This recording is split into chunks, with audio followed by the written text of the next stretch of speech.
Orang yang masih hidup diberikan dua kesempatan oleh Allah. Hakikat kita yang masih diberikan napas ini dua keutamaan, dua keuntungan yang harus kita syukuri. Kita masih hidup. Dua keuntungan ini gak Allah kasih kepada orang yang sudah meninggal dunia. Makanya kita yang masih hidup ini bersyukur. Apa keuntungan yang pertama? Yang pertama, orang yang masih hidup diberikan kesempatan untuk merevisi, memperbaiki segala kekurangan amal kita yang jauh dari kesempurnaan. Terus banyak belajar. Dalam Quran, man jaa bil hasanati falahu asyru amsalihha. Barang siapa yang mendatangkan satu kebaikan, maka baginya 10 kebaikan. Satu kebaikan yang kita lakukan atas keadilan Allah ini, maka dilipat gandakan menjadi 10 kebaikan. Maka satu hari Abu Dar Al-Ghifari datang kepada Rasul, berkunjung kepada Nabi. Jadi Abu Dar Al-Ghifari ini datang ke Nabi, sungkeman ke Rasul.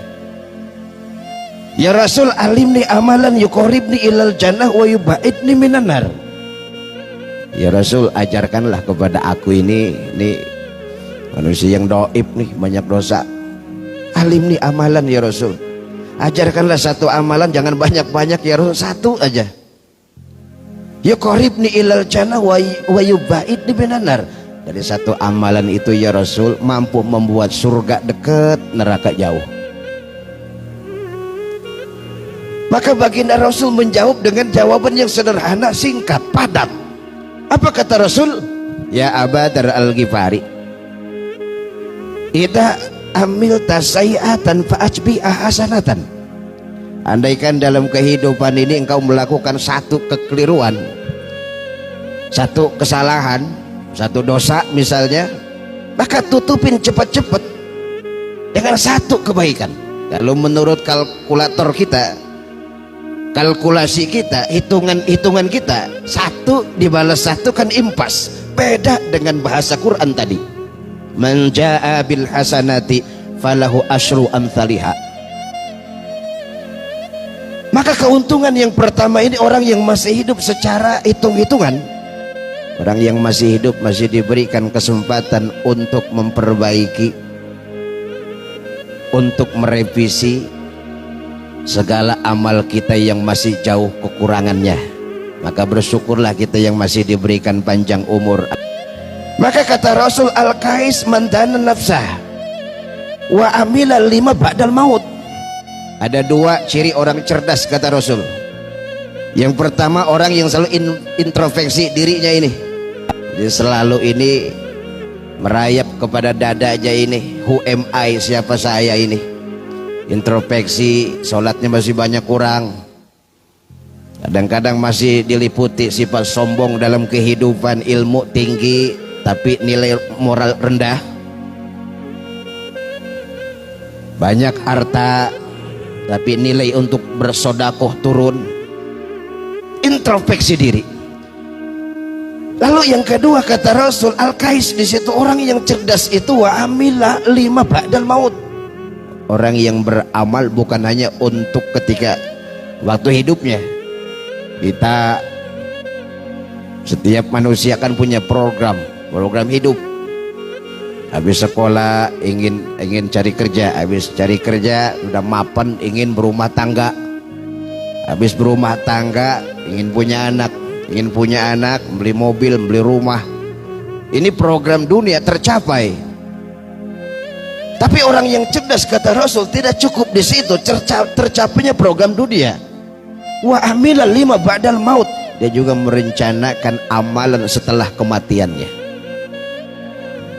Dikasih umur panjang, tapi apa kata Allah? Wa man nu'ammirhu. Dan barang siapa yang kami panjangkan umurnya, munakisu fil khalqi, kami kurangin penciptaannya. Yang dulunya sehatnya luar biasa, yang dulunya gagahnya luar biasa, yang dulunya gantengnya di atas rata-rata, munakisu fil khalqi afala yaqilun. gigi sudah mulai banyak yang gugur, makan sudah tidak teratur. Dulu masih muda apapun masuk, ketika sudah 60 tahun kata dokter nih banyak larangan. Nunakisu fil khalqi afala yaqilun. Ayat ini menunjukkan ada keterbatasan umur kita. Oleh karena itu kata Nabi batasannya khairunas man tala umruhu wa hasuna amaluh. Ini garis besarnya. Manusia yang paling sempurna, manusia yang paling baik adalah manusia diberikan umur panjang, amalnya bagus. Artinya apa? Bertambahnya umur, bertambah juga nilai-nilai keimanannya. Umurnya bertambah nilai-nilai ketakwaannya. Umur boleh bertambah, kesempatan hidup berkurang. Yang tadinya sholat berjamaah cuma subuh aja tambahin, maghrib mau berjamaah, insya Allah. Hadirin ibu bapak yang dimuliakan dan dicintai Allah. Lalu kesempatan yang kedua manusia dikasih hidup oleh Allah ini adalah untuk berlomba-lomba mengumpulkan amal untuk pulang, bekal untuk kembali, persiapan kematian setelah kematian. Ini orang masih hidup tidak diberikan kepada orang yang sudah nggak ada. Oleh karena itu kita yang masih hidup itu diberikan kesempatan. Maka di dalam kitab Nasoihul Ibad ada satu catatan. Abu Bakar As-Siddiq membuat statement, jadi makalah dalam kitab Nasoihul Ibad karangan Syekh Nawawi Al-Bantani, diabadikan kalimat tersebut. Apa kata Abu Bakar? Man dakhalal qabra bila zadin faka'annama raqibal bahra bila safinatin. Barang siapa yang masuk kubur, artinya masuk gerbang kematian, bila zadin, gak bawa bekal, amalnya ini ya, ketika hidupnya ini cuma mencari kebahagiaan dunia. Man dakhalal qabra bila zadin, masuk kubur lewat gerbang yang disebut dengan al-maut, bila zadin, gak bawa bekal, sholat lupa, harta banyak, sodakoh juga pura-pura, kesempatan hidup panjang, amal disia-siain. Faka'annama raqibal bahra bila safinatin.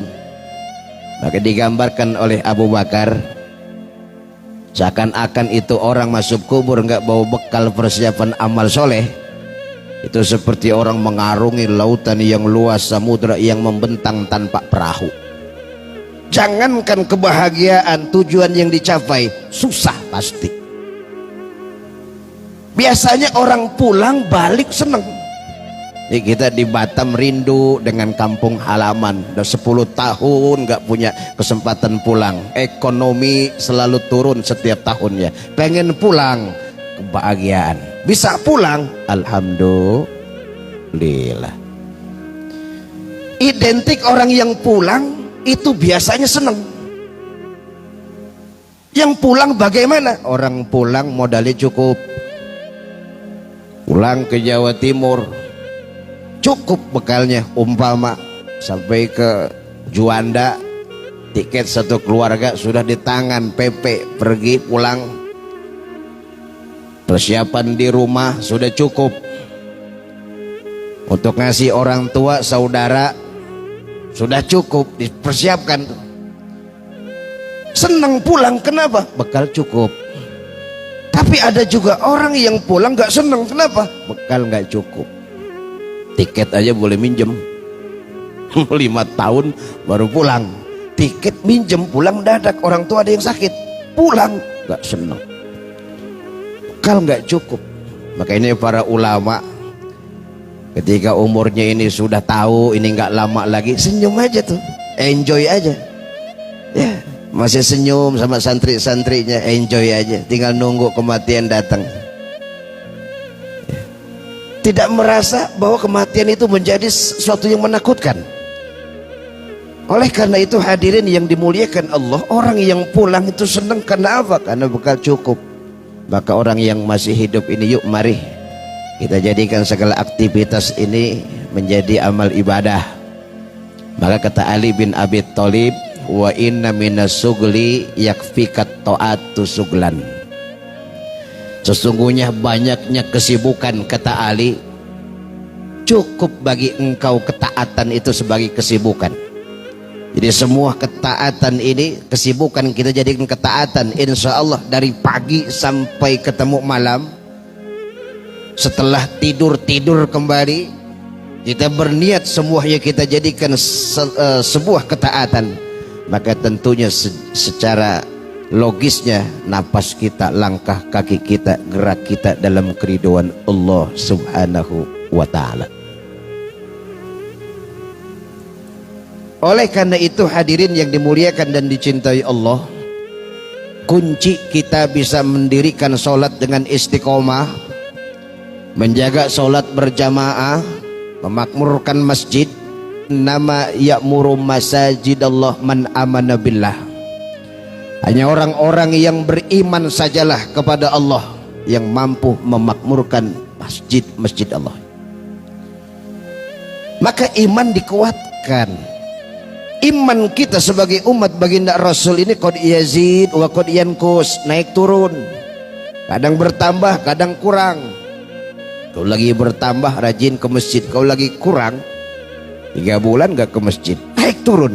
Ini iman kita nih. Oleh karena itu bagaimana dalam kehidupan ini iman kita terjaga dan terkontrol. Maka baginda Rasul memberikan tips dalam menjaga kualitas iman kita yang qad yazid wa qad yanqus tadi. Karena dengan iman yang kita miliki hadirin ibu bapak, seseorang memiliki iman dalam hidupnya, dia akan merasakan sesuatu yang jauh jadi dekat dengan iman. Jauh jadi dekat. Tanpa adanya iman yang dekat jadi jauh. Madinah, Mekah tuh jauh. Karena memiliki iman, iman melahirkan kecintaan dan kecintaan melahirkan sebuah pengorbanan.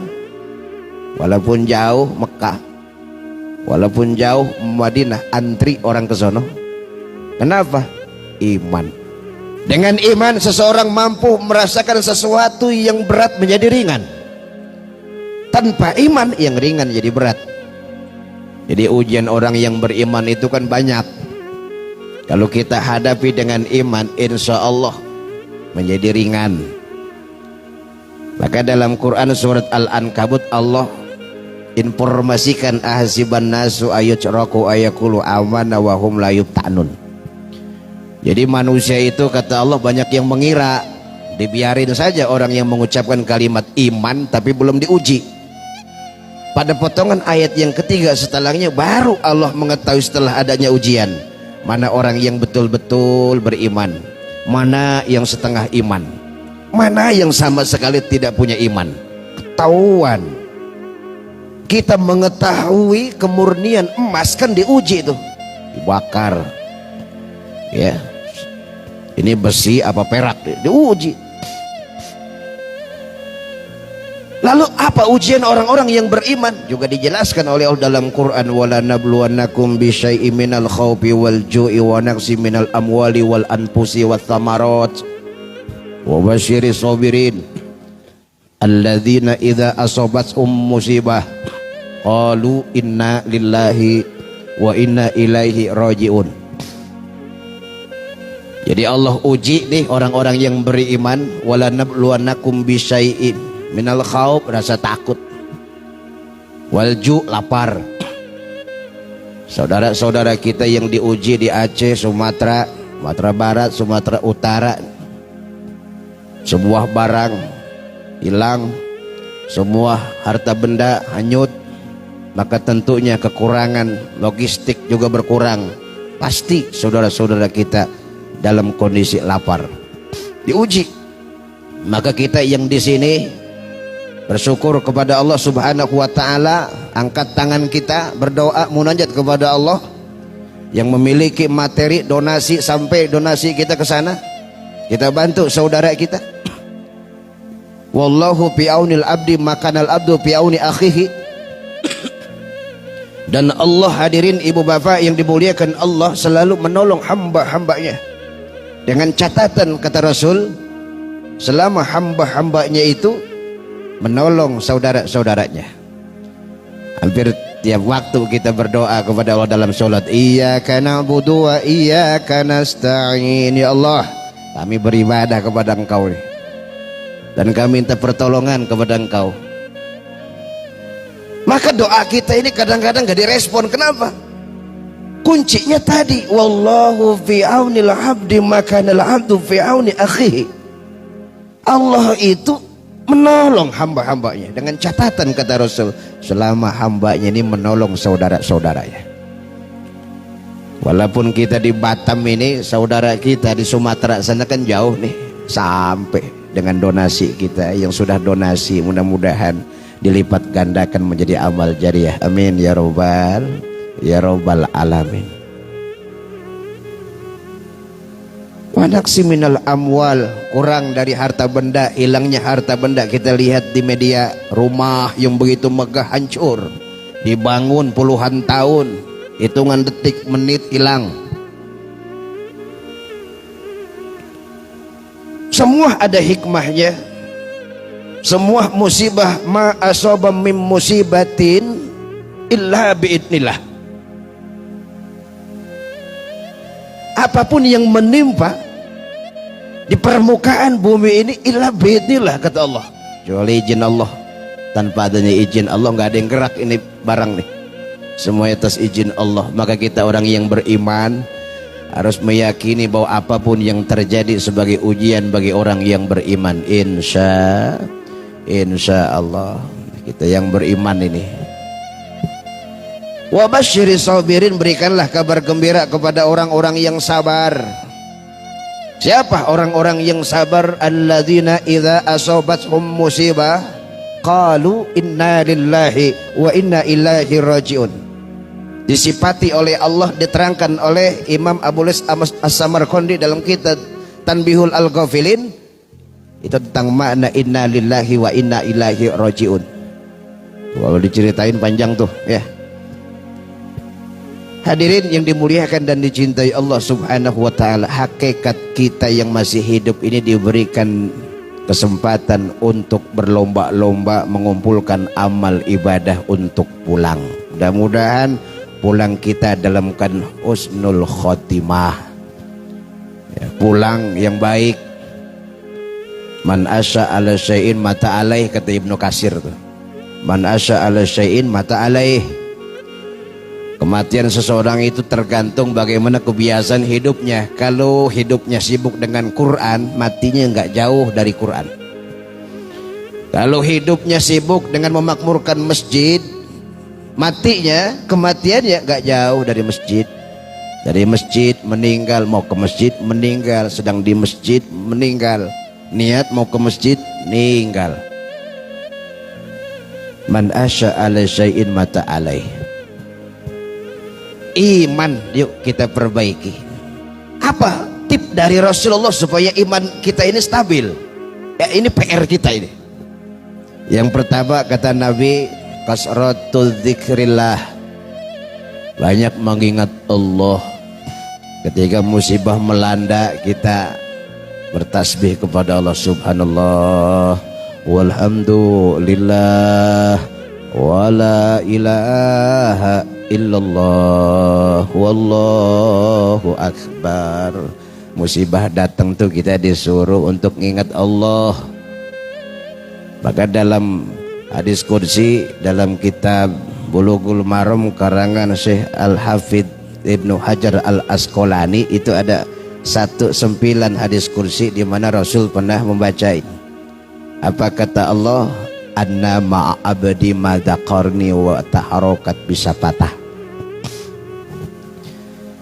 Anna ma'a abdi, kata Allah, aku ini kan selalu bersama hamba aku. Jadi Allah ini berfirman, Anna ma'a abdi, aku ini selalu bersama hambaku. Kapan Allah dekat dengan hambanya dan kapan seorang hamba merasa dekat dengan Allah? Ma dzakaroni, ketika hambanya itu mengingat Allah. Jadi ketika kita mengingat Allah ya, Allah dekat, kita juga merasa aman. Zikir, insya Allah. Gimana caranya? Wataharokat bisafatah. Ini dua bibir nih selalu gerak. Walaupun sedikit zikir jangan ditinggalin. Kata Nabi, ahabul amali ilallah adwamuhu wa in qalla. Amal itu kata Rasul yang dicintai Allah sedikit tapi rutin. Makanya perintah-perintah ibadah kan dikit-dikit. Baginda Rasul nyuruh kita bertasbih cuma 33. Subhanallah, subhanallah, subhanallah 33. Takbir 33, sebelumnya tahmid alhamdulillah 33, takbir 33. Bahkan banyak hadis yang memberikan stimulus, motivasi kepada kita untuk meningkatkan nilai-nilai ibadah. Itu pun kalimatnya ringan-ringan. Contohnya apa? Urusan Quran. Man qara'a harfan min kitabillahi falahu bihi hasanah wal hasanatu bi asri amsalihha. Bayangin coba, baginda Rasul tahu nih umatnya dengan Quran berat, tahu nih baginda Rasul ke depan umatnya ini jauh dari Quran. Makanya informasi Rasul tadi itu sederhana, ringan bagi umatnya. Man qara'a harfan, barang siapa yang baca satu huruf. Rasul nggak menyebut barang siapa yang baca satu juz. Kalau satu juz berat. Yang sudah biasa dengan Quran, sibuk dengan Quran, akrab dengan Quran, gak masalah. 3 juz semalam mampu. Yang belum hobi Quran, jangankan satu huruf, megang Quran aja jarang ini. Udah megang Quran, jangankan megang, ngelihat aja jarang. Maka Nabi ini bijak. Man qara'a harfan min kitabillahi falahu bihi hasanah wal hasanatu bi asri amsalihha. Hadirin yang dimuliakan dan dicintai Allah, sedikit tapi rutin. Habis sholat diam sebentar dulu, kita zikir, dibimbing oleh Pak Imam ya, tasbih 33, subhanallah, subhanallah, subhanallah ya. Tahmid dibimbing, alhamdulillah, alhamdulillah 33. Nggak banyak. Rasul nggak nyuruh 200, dikit. Anak ma'a abdi madakorin wa taharokat bisafatah. Ini poin supaya iman kita ini selalu stabil. Apapun urusan di dunia ini, kalau kita ingat dan dekat dengan Allah, insya Allah Allah pun akan membereskan urusan kita, membantu urusan kita. Kenapa? Dekat. Maka hubungkan formasi silaturahmi, komunikasi yang baik secara hablum minallah. Sehingga kalau kita selalu baik hubungan, insya Allah kenal sama Allah tapi jarang komunikasi baik, maka nggak dekat. Kita kenal sama orang tapi jarang komunikasi, kenal doang. Ini satu perumahan nih, kita kenal nama-nama orang tapi nggak pernah komunikasi. Setiap lewat cuman assalamualaikum, nggak pernah ngopi, nggak deket. Kenal, rumahnya di mana? Paling pojok blok ini. Paham? Gak pernah ngobrol, gak pernah komunikasi, menjalang silaturahmi. Ketika punya urusan minjem duit, repot. Tapi kalau yang udah biasa menjalin sebuah silaturahmi ya, maka akrab. Begitupun kita kudu akrab dengan Allah Subhanahu wa taala. Bagaimana cara akrab kita dengan Allah? Jaga sholat, jaga komunikasi dengan Allah, dekat dengan Quran. Ada lagi yang paling dicintai oleh Allah, apa itu? Sedekah. Hadirin ibu bapak yang dimuliakan dan dicintai Allah, demikian, mudah-mudahan ada manfaatnya. Wallahul muwaffiq ila aqwamit thoriq. Wassalamualaikum warahmatullahi wabarakatuh.